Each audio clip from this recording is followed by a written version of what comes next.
มื้อนี้นะครับก็สิพาพี่น้องมาเบิ่งรถเกี่ยวข้าวทางญี่ปุ่นนะครับ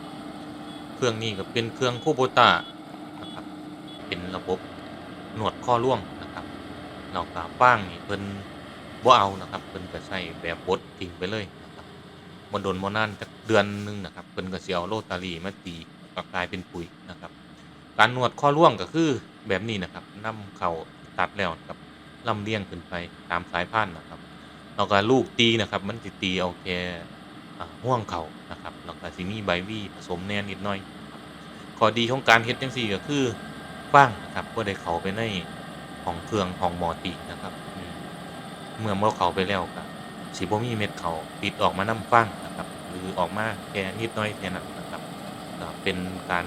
ได้ผลผลิตที่เต็มเม็ดเต็มหน่วยนะครับจังเขาเจ้าเฮ็ดจังซี่นะครับสอบถามเจ้าของนาเพิ่นก็บอกว่า 1ไร่นะครับที่เป็นทางไร่คือบ้านเฮาแล้วนี่ก็สิได้ประมาณตันหนึ่งอยู่นะครับผลผลิตของทางญี่ปุ่นนะครับก็จะเห็นว่าเขาเจ้าจัดการระบบน้ำนะครับก็หญ้าครับแทบจะบ่มีหญ้าเห็นเลยบ่มีวัชพืชเจือปนปานใดมาเบิ่งเม็ดร่วงข้าวของเขาเจ้าเด้อพี่น้องเม็ดบักใหญ่บักตรงเลยนะครับ